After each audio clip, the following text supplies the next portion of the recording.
নবনীরদ কান্তিধরম রসসাগর নাগর भूपवरं। हरे कृष्णा। हम लोग स्कंद 2 अध्याय 10 में हैं। आज हम लोग 47 से 51 तक श्लोका तक भागवतम का पाठ करेंगे। हाँ बेटा। हरे कृष्णा माता जी, दंडवत प्रणाम। दंडवत प्रणाम माता जी। तो 47 श्लोका। परिणामश्च कालस्य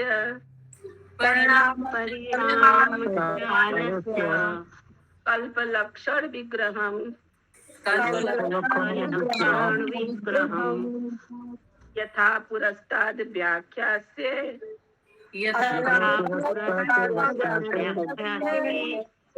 पाद्यं कल्पम् अथो शृणु।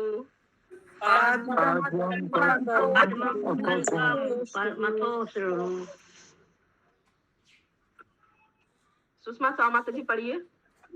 हरे कृष्णा माता जी, दंडवत प्रणाम। हे राजन, आगे चलकर मैं काल के स्थूल तथा सूक्ष्म रूपों की माप का उनके विशिष्ट लक्षणों सहित वर्णन करूंगा, किंतु इस समय मैं तुमसे पाद्मकल्प के विषय में कहना चाहता हूँ। तो ये सुखदेव गोस्वामी परीक्षित महाराज से कह रहे हैं कि काल के समय के बारे में स्थूल और सूक्ष्म रूप की माप और लक्षण बाद में वर्णन करेंगे, लेकिन अभी पादकल्प क्या होता है उसके बारे में बताएंगे। तात्पर्य हम लोग पढ़ते हैं कि पादकल्प क्या होता है। तात्पर्य: ब्रह्मा के कल्प की वर्तमान अवधि वराह कल्प अथवा श्वेत वराह कल्प कहलाती है, क्योंकि श्री भगवान का वराह अवतार ब्रह्मा के सृजन के दौरान हुआ था और ब्रह्मा का जन्म श्री विष्णु के नाभि कमल से हुआ था। इसलिए इस वराह कल्प को पाद्म कल्प भी कहते हैं और श्रीमद् भागवतम के प्रथम भाष्यकार श्रील श्रीधर स्वामी का अनुसरण करते हुए श्रील जीव गोस्वामी तथा श्रील विश्वनाथ चक्रवर्ती ठाकुर जैसे आचार्यों ने इसकी पुष्टि की है। अतः ब्रह्मा के वराह कल्प तथा पाद्म कल्प में कोई विरोधाभास नहीं है। तो सबको तात्पर्य से समझ में आ गया कि पादकल्प क्या होता है। ये ब्रह्मा के जो कल्प की वर्तमान अवधि है वही वराह कल्प भी कहलाती है, वही श्वेत वराह कल्प भी कहलाती है, वही पादकल्प भी कहलाती है। तीनों एक ही है। कोई क्वेश्चन है किसी का? हरे कृष्णा माता जी। हाँ बोलिए माता जी। ये जो यहाँ पे ब्रह्मा जी के 30 कल्प दिए हैं ना, इसके पहले वाले श्लोक में 30 नाम दिया गया है। तो ये ब्रह्मा जी के एक दिन को तो एक कल्प बोलते हैं। तो ये 30 दिन एक महीना हो गया माता जी। 30 दिन का एक महीना थोड़ी नहीं लिखा, 30 कल्प लिखा हुआ है। ब्रह्मा के जो दिन होता है उसमें 30 कल्प होता है, 30 दिन नहीं लिखा हुआ है। जैसे 30वां है पैतृक कल्प, तो ये जैसे खत्म होगा उसके बाद ये फर्स्ट वाला आ जाएगा श्वेत कल्प। हाँ। ऐसे कर करके 100 साल होगा। हाँ, ब्रह्मा का जीवन का जितना ब्रह्मा का जीवन होता है ये रिपीट होता रहता है। ये कल 48 श्लोका। शौनक उवाच यदा नो भवान सूत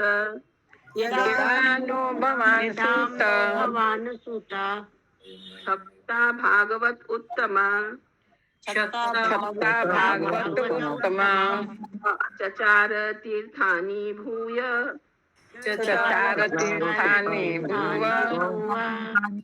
त्यक्त्वा बन्धून् सुदुस्त्यज्यनान्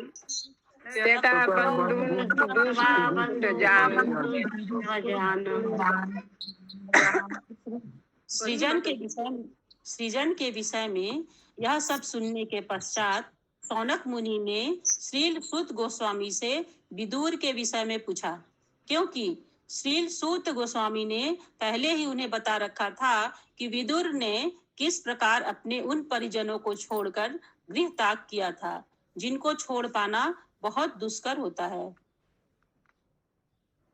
यहाँ पे अब विदुर के बारे में बताया जाएगा। सृष्टि के बारे में सब सुन लिया, तो अब यहाँ पे शौनक ऋषि ने सूत गोस्वामी से पूछ रहे हैं। सुखदेव गोस्वामी परीक्षित महाराज से वहां पूछ रहे थे, यहाँ पे शौनक ऋषि ने पूछ रहे थे विदुर के विषय में। तात्पर्य: शौनक आदि ऋषि विदुर के विषय में जानने के लिए अत्यंत उत्सुक थे, जिनकी भेंट विश्व के तीर्थस्थलों की यात्रा करते समय श्री मैत्रेय मुनि से हुई। हरे कृष्ण। तो विदुर का भेंट हुआ था मैत्रेय ऋषि से, वहां पे ये दोनों लोग संवाद किए थे, उसके बारे में शौनक ऋषि जानना चाहते हैं सूत गोस्वामी से। ठीक है, श्लोका 49 और 50 एक साथ है। छत्तु कौशारवे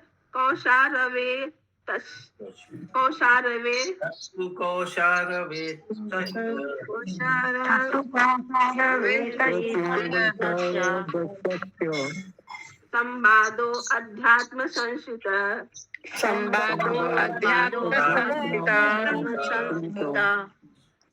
यद्वा स भगवान तस्मै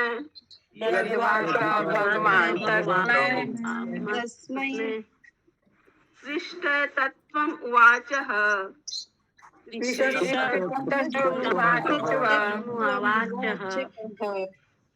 ब्रूहि नः तत्किदं सौम्य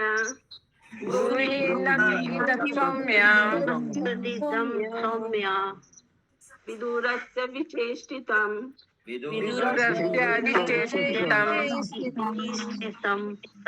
बन्धुत्यागनिमित्तं च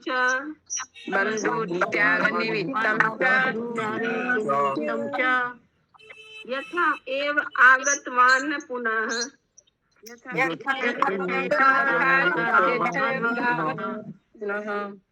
पढ़िए माता जी। शौनक मुनि ने कहा, आप हमें बताएं कि विदुर तथा मैत्रेय के बीच अध्यात्म पर कौन सी चर्चा हुई। विदुर ने क्या पूछा और मैत्रेय ने क्या उत्तर दिया। कृपा करके हमें यह भी बताएं कि विदुर ने अपने कुटुंबियों को क्यों छोड़ा था और वे पुनः घर क्यों लौट आए। तीर्थ स्थानों की यात्रा के समय उन्होंने जो कार्य किए उन्हें भी बतलाएं।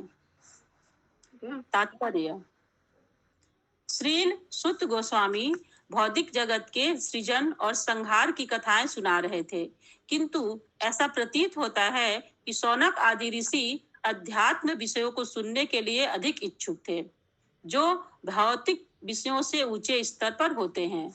मनुष्यों की दो श्रेणियां होती हैं, एक तो वे जो स्थूल देह तथा भौतिक संसार में अधिक लिप्त रहते हैं, और दूसरे वे जो उस उच्च स्तर पर रहने के कारण दिव्य ज्ञान के प्रति अधिक उत्सुक होते हैं।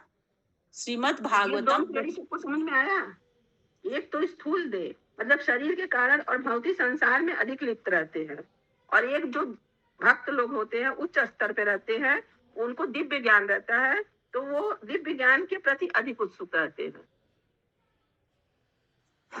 श्रीमद् भागवतम प्रत्येक हरे कृष्ण। स्थूल देह और दूसरा कौन सा? उच्च मतलब स्थूल देह में भक्त लोग भी रहते हैं, लेकिन वो उच्च स्तर पे रहते हैं, उनका श्रेणी थोड़ा अच्छा रहता है, इसलिए वो लोग आध्यात्मिक विषय में जानने की ज्यादा चेष्टा करते हैं।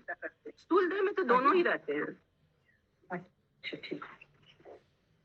श्रीमद् भागवतम प्रत्येक व्यक्ति के लिए सुविधा प्रदान करने वाला है, चाहे वह भौतिकवादी हो अथवा अध्यात्मवादी।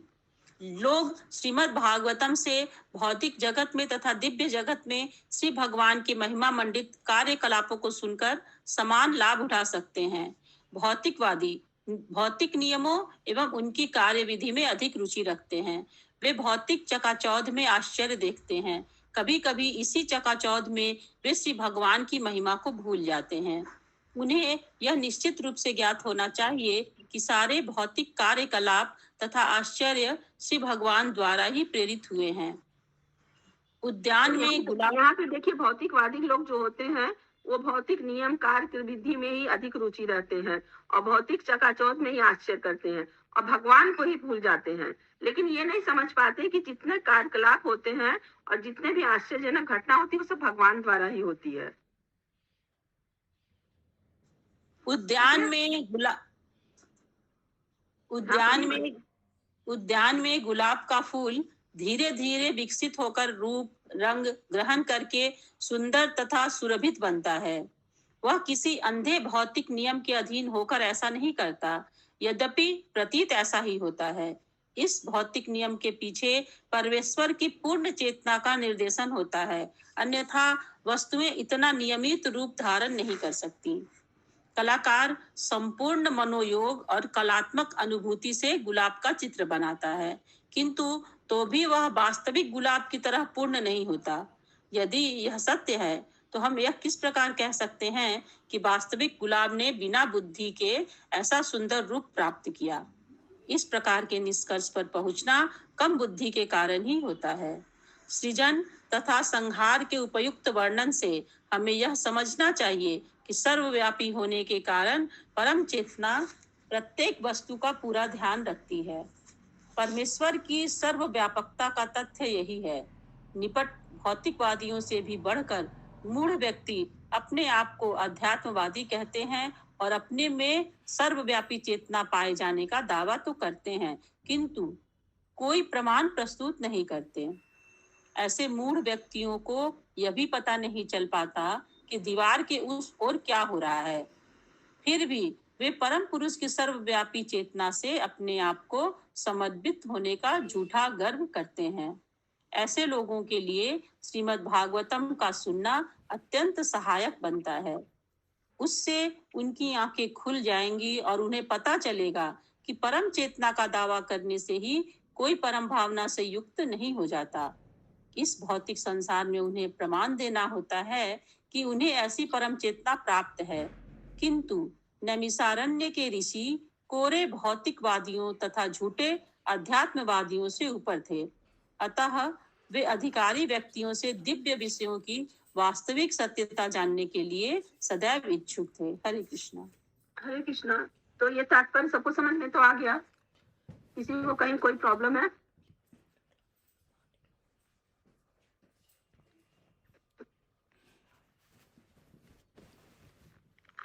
ठीक है, तो हम लोग 51 पढ़ते हैं। सूत उवाच राज्ञा परीक्षिता पृष्टो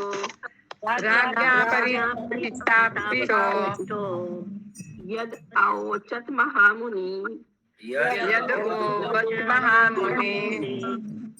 तत्व अभिधाष्ये शृणुतु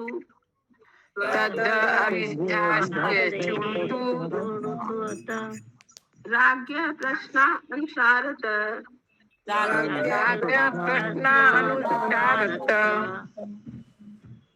श्री सुत गोस्वामी ने बताया, अब मैं तुम्हें वे सारे विषय बताऊंगा जिन्हें राजा परीक्षित द्वारा पूछे जाने पर महामुनि ने उनसे कहा था। कृपया उन्हें ध्यान पूर्वक सुनो। तो यहाँ पे सूत गोस्वामी जो है वो बता रहे हैं सौनकादि ऋषि से कि मैं वो सब अब बताऊंगा कि जो परीक्षित महाराज से सुखदेव महामुनि कहे थे, और उसे ध्यान पूर्वक से, मतलब विदुर की कथा सुखदेव गोस्वामी परीक्षित से बोले थे, अब वही कथा यहाँ पे बताएंगे सूत गोस्वामी सौनकादि ऋषि से। तात्पर्य: प्रत्येक पूछे गए प्रश्न का उत्तर यदि किसी अधिकारी विद्वान का उदाहरण देकर दिया जाता है तो उससे बुद्धिमानों की तुष्टि होती है। यहाँ तक कि न्यायालयों में भी यह विधि अपनाई जाती है। तो यहाँ कौन उच्च अधिकारी का कोट कर रहा है? फिर से पढ़िए पहला सेंटेंस। सुखदेव गोस्वामी का उदाहरण दिया जाता है प्रभु जी। श्रील सुत गोस्वामी ने बताया। अब मैं तात्पर्य का पहला सेंटेंस पढ़िए। प्रत्येक पूछे गए प्रश्न का उत्तर यदि किसी अधिकारी विद्वान का उदाहरण देकर दिया जाता है तो उससे बुद्धिमानों की तुष्टि होती है। विदुर का न प्रभु जी। और ज्यादा महत्व रहेगा, और ज्यादा विल गिव मोर सपोर्ट। जैसे श्रील प्रभुपाद ने श्रीधर स्वामी और विश्वनाथ चक्रवर्ती ठाकुर इन सबको कोट किया। एब्सोल्युटली कमेंट्री में। तो वैसे ही यहाँ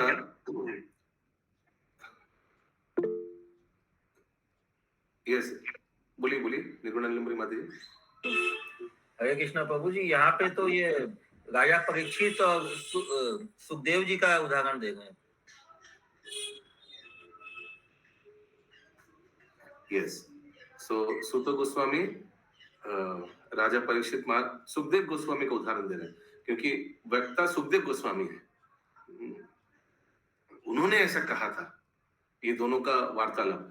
ऐसा नहीं बोला कि डायरेक्ट वार्तालाप के बारे में नहीं बोला, बोला सुखदेव गोस्वामी परीक्षित महाराज ने उस वार्तालाप के बारे में क्या चर्चा हुआ था उसके बारे में बोला। So he is quoting some nice conversation.